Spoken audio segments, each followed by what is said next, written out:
Hi everyone, my name is Monique. And I'm Naveen from Before You Play. And today we're going to be previewing the newest additions to the Silver series, currently on Kickstarter, called Silver Eye and Silver Fang. Yes, these games are designed by Ted Alspach and published by Bezier Games, who are helping sponsor this preview video. And in this game, players are going to be trying to ward off werewolves that are inhabiting our villages. Ultimately, we're trying to manipulate cards in front of us so that we can score the lowest amount of points. Yes, this is a game for 2 to 4 players that now consists of 6 standalone titles that can be mixed and matched to create unique playing experiences. And so in addition to the new additions to the series, Silver Eye and Silver Fang, the Kickstarter will also include a new collector's edition box that holds all 6 titles. And so today, we're going to start with a quick teach or quick overview of the game for anyone who's new to the series, and then we'll discuss some of the new cards that come in each box. And so if you'd like to jump around, we'll include timestamps in the description below. Now this game is currently on Kickstarter, so if you are interested in it, there will be a link to the campaign, which you can check out at your leisure. Lastly, if you like these kind of videos and you want to see more in the future, please consider subscribing. And with that, we are ready to begin. So if you'd please direct your attention to the center of the table, we're all set up here for a 2-player game of Silver. Welcome to our villages. Yes, I am on the left, you are on the right. That's right. Now the way that the game works is each game is played over the course of 4 rounds, and each player starts each round with a village that's comprised of 5 face-down cards. Now, the object of the game is for you to have the lowest sum on your cards at the end of the round. And so the number values on each card represents how many werewolves are in your village. And so, of course, you want to have the fewest amount of werewolves possible, right? True, yep. But the thing is, before the round starts, you're only allowed to look at 2 of your cards. So it's important that you memorize them because you're not allowed to look at them again unless a card ability allows you to do so. Now, all 6 games in the Silver series play the same way. The only differences between them are the different abilities on each villager cards, as well as the token that they come with. So then the way that the game works is starting with the first player. On your turn, you have 3 options for what you can do. The first option is you can just draw a card from the draw deck, and you can secretly look at it. But I'm just going to reveal it so that you know what it is. Okay. Now, cards in this game typically range from 0 to 13, depending on which version you're playing. And so I've drawn a 6. I can either just discard it if I don't care for the 6 at all, or I can exchange it with 1 or more of the village cards that are in front of me, with the goal of reducing the total sum of my village cards. Sure. So then, if either of the 2 cards that I looked at were potentially higher than a 6, I may want to exchange it. Alternatively, I don't know what these 3 cards are, so I think I'm just going to take a chance, and I'm going to exchange this card with this one. Okay. The card that I drew goes face down in my village, and the card that I exchanged it for now gets discarded face up. I discarded a 12, so that was a great move for me because I decreased a 12 to a 6. Right. So that would end Monique's turn, and then play would proceed to me. So I will do the exact same thing. I will draw from the top of the deck. Let's go ahead and just reveal it so everyone can see. Okay. And here we are. We have Ghost the 7. So Naveen can do exactly what I did, which is exchange this card for 1 or more cards in his village. Or alternatively, if the card that you drew from the draw deck has this symbol at the bottom, you can use its ability by discarding it face up into the discard pile. Yeah, so I think I'm going to go ahead and do that. So by doing this, says I can discard any card. I would love to discard a card from my village. I don't know anything about this. I'm going to gamble on it. Let's go ahead and just flip it over. It is it's a 2. That's not good for me.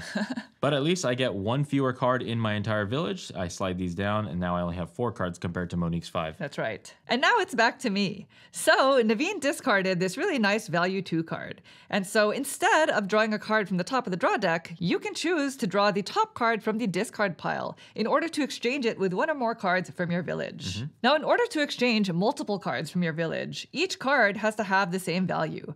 So I am going to take this 2, and I am going to exchange these 2. So you have to push them forward because there's a chance that you might make a mistake. So then I'm just going to go ahead and reveal them.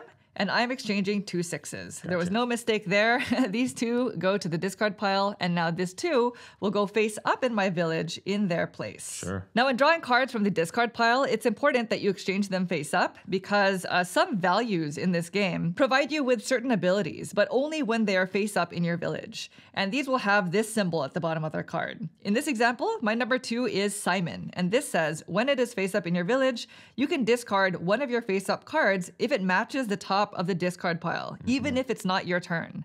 So in the future, if, for example, there's a 2 at the top of the discard pile, I'll be able to discard this card because it is face up in my village. Now, I just want to note that had I guessed incorrectly by revealing cards that don't match, I would have had to keep those cards as well as the card that I had drawn. Right. So it's very important that you make sure you remember where your cards are when exchanging them. Now, if you'll notice, Twister here has that symbol at the bottom of the card that shows that you can use its ability. Unfortunately, you can only use their ability when drawing from the draw deck and discarding it face up into the discard pile. Now that it's already in the discard pile, you can no longer use their ability. It is just a 6. So then after a few turns, our villages might look something like this. They're much smaller with much fewer werewolves. If at the start of your turn you have 4 or fewer cards in your village and you feel like you have the lowest sum, then you can take the third type of action, which is called calling for a vote. Yes, this is your entire turn. And so after you call for a vote, every other player around the table will get one last turn before you go into final scoring. So in this case, I feel pretty confident about my score, and I'm going to call for a vote. Okay, well then I get one final turn, and I'm just going to draw the top card from the draw deck. I drew the number 5, by the way, which is a Tanner. Okay. They have an ability that allows me to keep this card face up and flip all cards in your village face up, which might give you access to any abilities that require them to be face up. Sure. But since the game is ending, I'm going to discard this because it's not a very good score. So now we go into final scoring, and any cards that are face up get pushed forward because a lot of them have to do or affect the way that you score. Then players flip over all of their face down cards. And so I have a 4 and a 2. I have a 13, a 3, and a 7, but the Mad Bomber has an ability that activates if it's face up at scoring. So it says, when face up at scoring, place this card on top of one other card. Both cards are removed from the game. So I would place this 13 on top of the 7 and get them both out of the game, leaving me with only 3 points. Ah, nice. So I don't have any cards that actually do anything during scoring, which means my final score for this round is 6. Now, if the player who called for a vote does have the lowest sum around the table, then their score is actually 0. Had Naveen been incorrect, then he would have had to add 10 to his final score, making it a 13. Right. But since Naveen was successful, his score for this round is a 0, and he also gets the token that is associated with the version of Silver that you're playing. Yes. Since these cards go with Silver Eye, I get the Silver Eye. that's right, and these tokens do something different depending on which version of the game that you're playing. Sure. And that is essentially how you play through one round. And again, each Silver game is played over the course of 4 rounds. So at the end of the 4th round, whoever has the lowest cumulative sum will be the winner. Now, like we were mentioning earlier, Silver Eye and Silver Fang are the 5th and 6th entries into the series. And each game has sort of a different personality in terms of the card abilities that they come with. In Silver Eye, some of the cards have the ability to turn your score into a negative. For example, the Illusionist of value 0, when face up at scoring, you're able to subtract the amount of cards that are remaining in the draw deck from your final score. Which incentivizes you potentially to end the game earlier. In addition, when coupled with the Dracula at a value of 10, this lets you move the top 5 cards from the discard pile to the bottom of the deck, which would make the Illusionist more lucrative.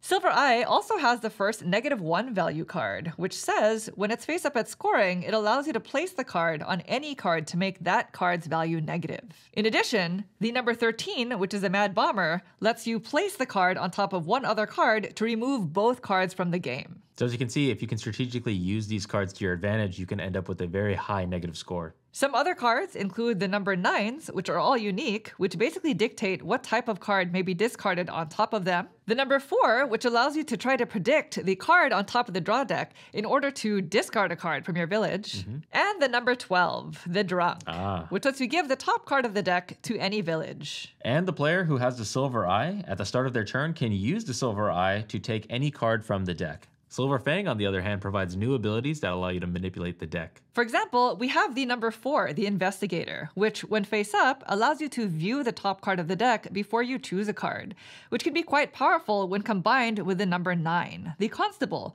which allows you to view and reorder the top 4 cards on the deck. The game also comes with abilities that allow you to manipulate the discard pile, such as the Rummager.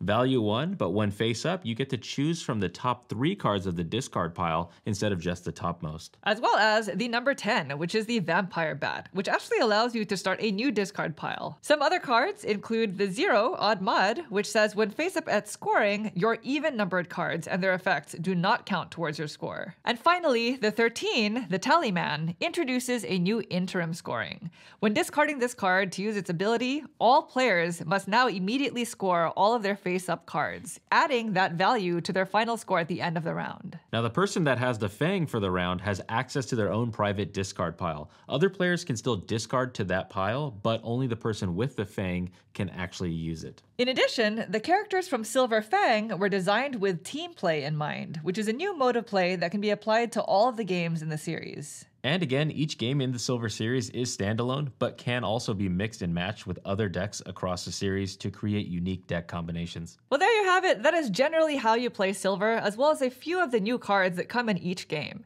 And again, these games are currently on Kickstarter, so if you'd like to learn more about them, we've included a link to their campaign in the description below. Now, if you have any questions about anything you saw here, feel free to leave them in the comments, and we'll try to get back to you as soon as we can. Thank you all so much for watching the video. We hope it was helpful. If you'd like to see more videos like this in the future, please consider subscribing. Thank you. Thanks. Bye.